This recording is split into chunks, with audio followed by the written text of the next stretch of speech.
What's up, everybody? It's Luke James, not the singer. If you're looking to get your music reviewed, you can hit up this email that's right here. But today I'm going to hit you up with my thoughts and opinions on this new project from Westside Gunn called Flygod is an Awesome God. Now, Westside Gunn is a rapper who's coming out of Buffalo, New York, and he's a part of Griselda Records along with other artists, including Conway and Benny the Butcher, and he's really known for that raw rap style that he brings. He does that classic gritty hip-hop with lots of sample-based production, and you even get this project starting off with an intro from Raekwon, one of the dons of that mafioso New York hip-hop from back in the 90s, so I thought that was kind of cool to have him on here to set the stage. But one thing we got to talk about with Westside Gunn, especially if you're not familiar with him, is that he does have a very unique rap style. His voice is kind of shrill and screechy. The first time I heard him, I really didn't like it at all. I thought it was very irritating, but over the years I've come to like it, and I especially think he works great as a feature because of how unique he is, especially on that album Trill Static, where I think he had a great verse. So Westside Gunn is an artist that I do appreciate, but I find with his solo projects, he hasn't blown me away yet. I really did like that Supreme Blientele, but when I go back and listen through all of his stuff, I wouldn't say he's one of my favorite artists or anything like that.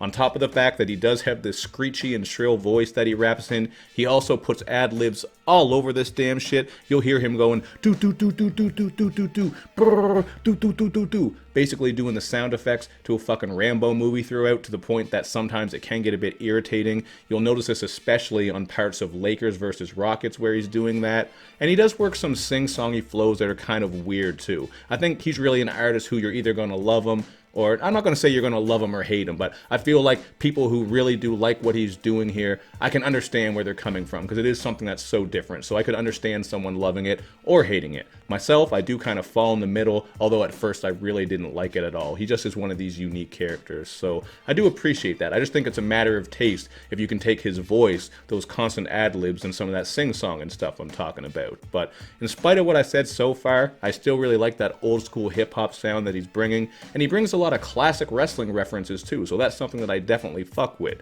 You're going to get a throwback to Macho Man and Elizabeth getting married on Amber Station 3, and even the opening track Sensational Sherri references Sensational Sherri, who was a wrestler in the WWF, back before it was WWE, when it was the WWF, not that Panda Bear wildlife shit. She was a wrestler and a valet. So there are these little moments throughout there. You're even going to get a shout out from Scott Hall, aka Razor Ramon, on the end, so I thought that was a pretty cool thing. And I would say that Sensational Sherri is actually one of my favorite cuts on here. This beat is just very grimy with those heavy piano keys, and Benny the Butcher is on here with a terrific verse, man. Benny is just having a hell of a run, and as usual, he's coming through with that dope boy shit. He has a line on here about how he has so much money, he has to use his mattress as another wallet, something like that. I thought it was just really dope, and that old school horror slash mystery vibe on the beat was something that was really cool. So he actually said he had to use a mattress as an extra pocket, not wallet, but same type of thing.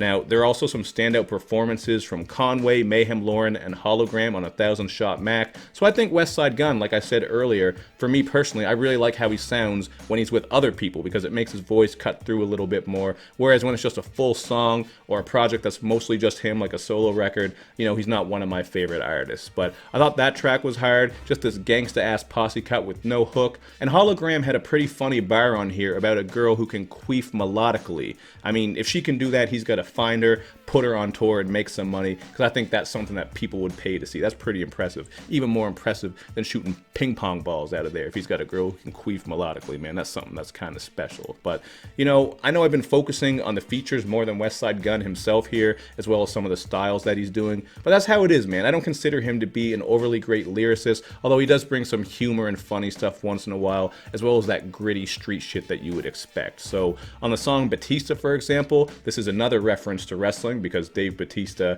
or Blue Tista, you might remember from a couple years ago, he's a wrestler who's been around for quite a while. On this song, he has a good bar when he raps, "So many fake niggas, I can't tell the difference. Broad day bullets, back and forth like table tennis." Thought that was a nice line. And then on Lunchin, we get one of my favorite beats with these warm strings and keys. You know, a lot of instrumentals on here are great, just to throw that out there. I think the production is one of my favorite things about it, because I do like the sampled stuff.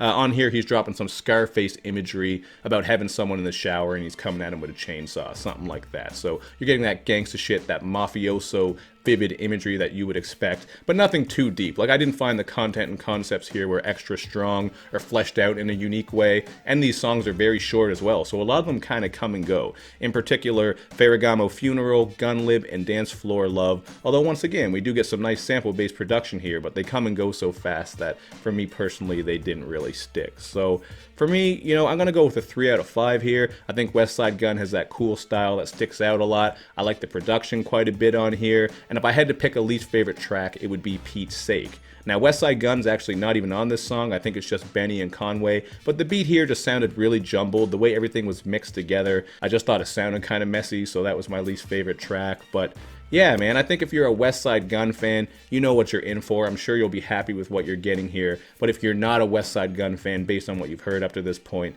I don't think this is something that you're going to miss if you skip out on it, because it's, you know, it's Westside Gunn, man. He's doing his thing. He's got that unique style. I said it multiple times because that's the main takeaway here. But pretty cool project. I'd say Supreme Blind Tell is the best based off all the ones that I heard from him, but you guys can check this out for yourself. And as usual, hit me up in the comments section with your thoughts, because I always want to know.